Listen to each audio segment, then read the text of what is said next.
Hello everybody, I'm EmptyRiceBowl here with you today to bring you all yet another Naruto to Boruto Shinobi Striker skill analysis breakdown and statistics video. This video is meant to inform you of the effects of certain skills like ninjutsu cooldown reduction and provide numbers and other statistics that are not explained in the base game. For today's video, we will be covering the movement speed boost skill as I explain to you how effective it really is as an equipable skill. By the end of this video, you will fully understand the usefulness and limitations of this particular skill, and will have the knowledge to decide if it's worth using or not.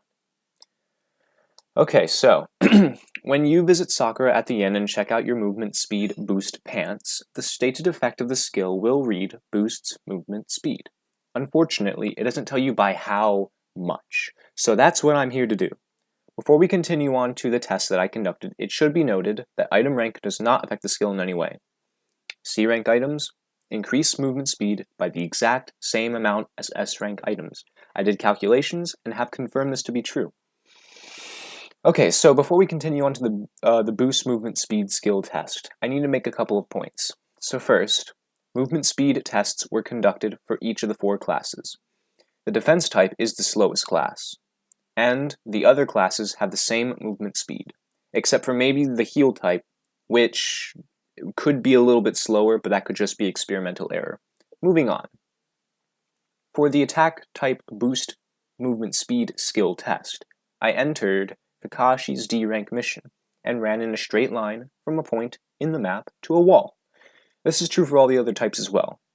Using a stopwatch, I counted the number of seconds it took to run from point to point. Then I found the average. This is also true for all the other types. I tried this with and without the movement speed boost skill equipped, and for the attack type, the base movement speed resulted in around 5.87 seconds, and the movement speed with the skill resulted in around 4.66 seconds. Once again, the base movement speed had an average of 5.87 seconds, and the movement speed boost skill had an average of 4.66 seconds. Clearly, the skill reduces the amount of seconds traveled. With further calculations, the difference between the 2 times is proven to be around 20%. If you're interested in this very simple math, you can check out my other videos. Very, very simple.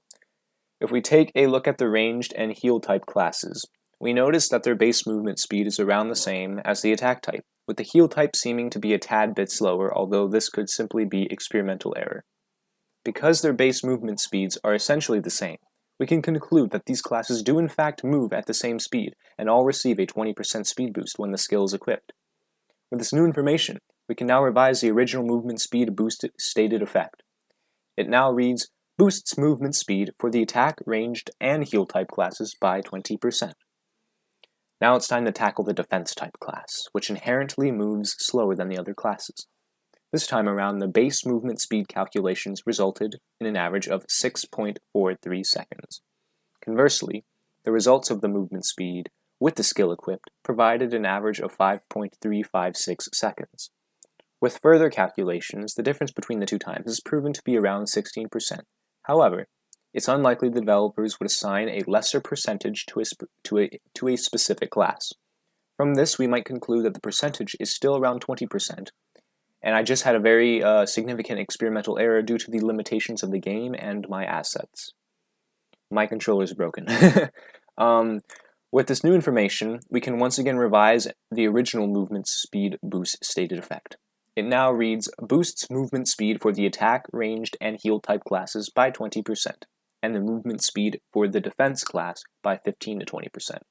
Should be noted that for all of these classes, it's safe to assume that the least least effective the buff is. How do I word this?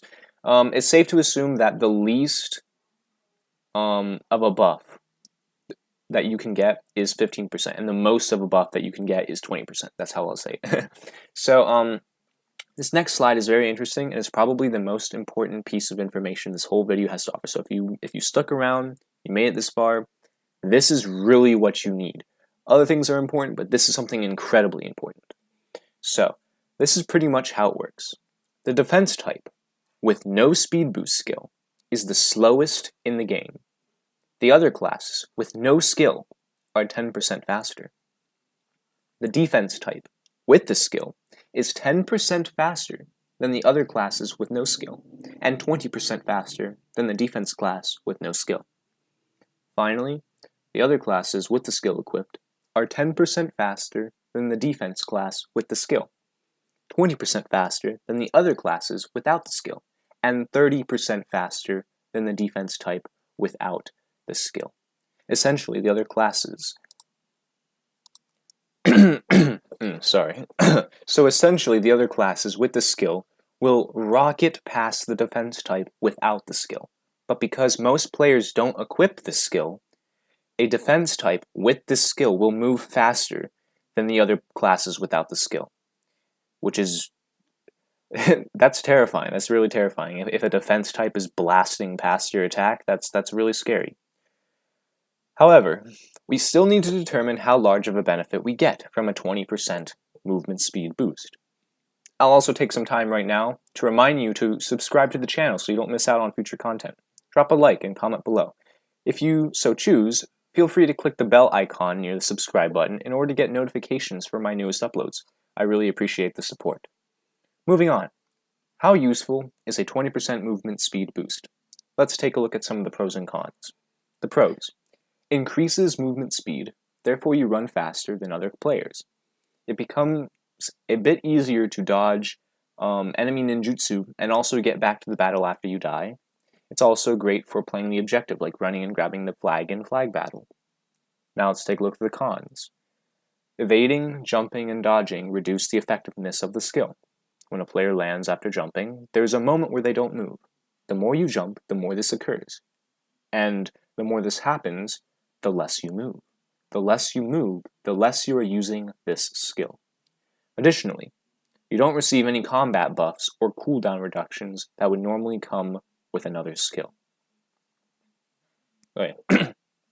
As stated earlier, a defense type with the boost movement speed skill equipped moves faster than all the other types if they aren't using the skill. That being said, not many people use this skill.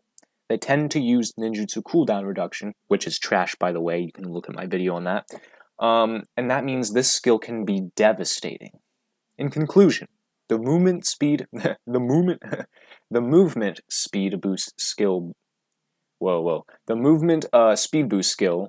It boosts movement speed by 20%, which results in a significant difference, thus earning my stamp of approval. This is potentially the best skill that you can have on your pants in the game. Okay, that's it for today, everyone. I hope you found the video useful. Please remember to like, comment, and subscribe for more videos like these to give you the superior edge in Naruto to Boruto Shinobi Striker. I'm EmptyRiceBowl, and I'll catch you later.